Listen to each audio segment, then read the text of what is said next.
This time out, we have XUMO. Why it's spelled that way, I have no idea, but there you go. XUMO doesn't have the best selection of films, and in most cases, the movies they do have are also playing on other streaming websites. That's pretty common among these services. A lot of the same movies are played through multiple platforms. I did my best to find interesting Christmas movies for holiday viewing on this particular platform, and that was a task, let me tell you. Here are all the major free streaming services where you can check out holiday and Christmas movies along with just your everyday entertainment. Here are the 5 films we'll be reviewing this time out, and like I said, I did my best to find interesting viewing. Pickings were extremely thin here on XUMO. As always, any comments towards these reviews and suggestions for films to review can be put down in the comments section. Alright, let us try our first year reviewing films from XUMO.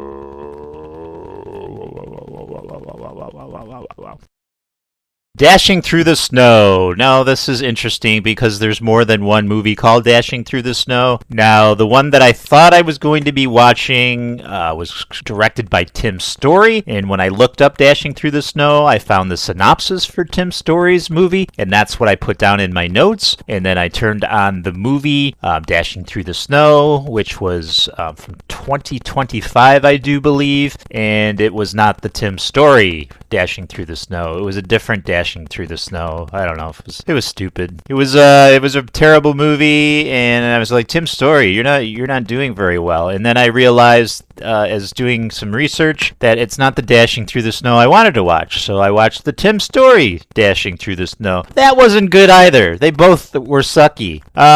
So the Dashing Through the Snow that's on there is the 2025 Dashing Through the Snow. The Dashing Through the Snow that Tim Story directed is on Disney Plus. You can watch it on Disney Plus, but it's not for free to stream. But the 2025 Dashing Through the Snow is available on, and the link's going to be in the description on XUMO. I guess it's XUMO. That's the service that we're looking at this time out. So let me read the synopsis for the Tim Story Dashing Through the Snow. This is Dashing Through the Snow is a 2023 American Christmas fantasy comedy film directed by Tim Story. It's written by Scott Rosenberg and starring Lil Rel Howery, Chris Ludacris, Bridges, Tanaya Paris, Oscar Nunez from The Office, Madison Sky Validum, and Marilyn Rajaskub, whatever. I don't care if I mispronounce the names. It was a terrible movie. It tells the story of a social worker and his daughter who helps Santa Claus when he is targeted by the minions of a crooked congressman. Produced by Walt Disney Pictures, Will Packer Productions, and Smart Entertainment, the film was released on Disney Plus on November 17th of 2023. Now, I was interested in this because this is what I wrote. I was interested in this because Tim Story directed it. If you're not aware, Tim Story directed the 2 Fantastic Four movies, respectively released in 2005 and 2007, and those were not great movies. They were alright. And I was curious to see how he would tackle a non-superhero project. I haven't seen him direct anything else as far as I know. Now, this is what I wrote in my notes. I must say without a doubt, this is the worst movie I have watched out of all reviews for 2025, but towards the end of the movie, I made a discovery of watching the wrong Dashing Through the Snow. So I'm talking about the 2025 Dashing Through the Snow there, not the 2023 version, which is on Disney Plus. So then when I realized that, I went to Disney Plus and I watched the 2023 version, and that also sucked. So I wasted about 3 hours of my life. Both movies were garbage. Now the 2025, I'm so confused. The 2025 Dashing Through the Snow had like this hitman, this sniper that couldn't hit shit. He was like the worst hitman in the world. I wouldn't hire this dude to do a hit. And he was played by one of the characters that frequented The Office. I don't know his name off the top of my head. Anyways, these Dashing Through the Snows, both of these sucked. The 2023 and the 2025. I think there's another Dashing Through the Snow movie out there. I'm certainly not going to watch it. I'll just have to keep in mind in the future that I watch the correct movie. So don't watch anything. Don't watch Dashing Through the Snows. No Dashing Through the Snows. No. Just go watch Violent Night and you'll be happy. The Santa Stakeout from 2021. Tanya is a police detective who is reluctantly partnered with fellow detective Ryan to solve a recent string of heists taking place during high-profile holiday parties around town. They go undercover as newlyweds Tasha and Rupert, moving into the vacant house next to Mr. Miller, a jovial chair of the community's Christmas committee and the prime suspect in the case. As Tanya and Ryan partake in the neighborhood holiday happenings to keep up appearances and crack the case, they get swept up in Christmas. Before they know it, their cover story as a couple in love starts to become reality.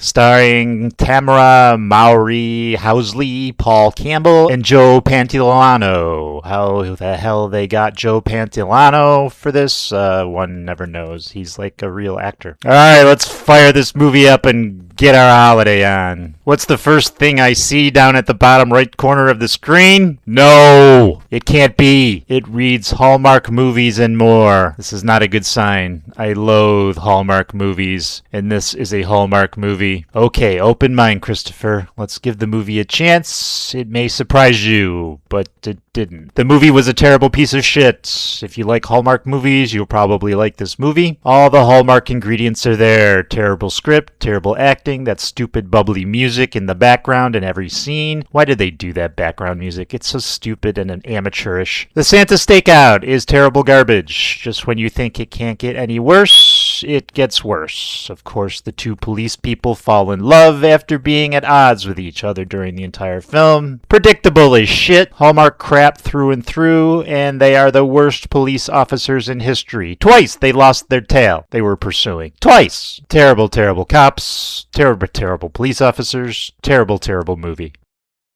Christmas Lights is a 2004 British Christmas television special broadcast by ITV, starring Robson Green and Mark Benton, and written by Jeff Pope and Bob Mills. Although originally produced as a one-off 90-minute special, it spawned two spin-off series, Northern Lights and City Lights, and a 2-hour Christmas special, Clash of the Santas, which aired on ITV on December 21st of 2008. The program was watched by 10.5 million viewers. It is a comedy drama about what might happen when families forget what the festive season is about. Competitive brothers-in-law Colin and Howard live next door to each other on a suburban street, so when Colin puts Christmas lights outside his house, Howard responds with a bigger and brighter set, unleashing a war of twinkling light bulbs and neon displays that threatens to ruin both families. This movie doesn't really take off until like 40 minutes into the thing. Once that happens, then the film gets a little humorous and a lot more fun as the neighbors try to outdo each other in the Christmas lights category. It's a lighthearted movie. It takes a little unexpected turn at the end, and of course everything works out hunky-dory for the families. It's a feel-good Christmas movie. It's harmless. It's worth a watch. I would recommend it for your holiday viewing.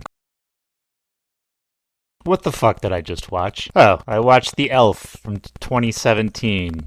Oy vey. After inheriting a toy shop, a man discovers a cursed elf doll sealed inside an ancient chest. He soon learns the doll is a conduit to supernatural evil intended to unleash a killing spree upon his family. This masterpiece, that's sarcasm by the way, was written and directed by Tristan Price. The main cast is Gabriel Miller. He plays Nick. Natasha Helaby plays Victoria. Lassiter Holmes is in there, and Viviana Ozuna. This movie is extremely slow. It's slow to the point where I almost fell asleep. Most of the film just seems like filler with these scenes that go nowhere. It's an extremely slow burn. It's pretty boring and stupid. And this movie does get the award for biggest overactor presented by Gabriel Miller. His performance is mesmerizing. It's so over the top and just, I guess that's worth the price of admission. If you want to see someone overact for an hour and a half. This is the movie for you.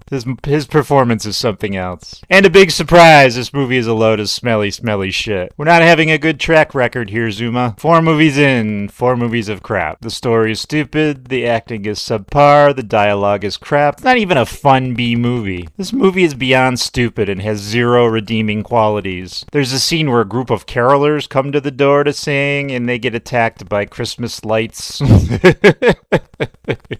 It's just so dumb. This is so fantastically stupid. I almost want to recommend you watch it to see what a train wreck really looks like. It's so incredibly dumb. It's mesmerizing. This movie makes the Santa Claus Stakeout seem like Citizen Kane. Obviously, I don't recommend this movie. It's not even on the bottom of the movie bin in your Walmart. It's more like a movie you'd pick up at the dollar store. Crap all day long, shit all day long, and twice on Sunday. 3 times on Christmas. Alright, guys and gals, don't watch this piece of shit. You've been warned. Okay, I made an oops, but it was a pleasant oops. What Do We Eat?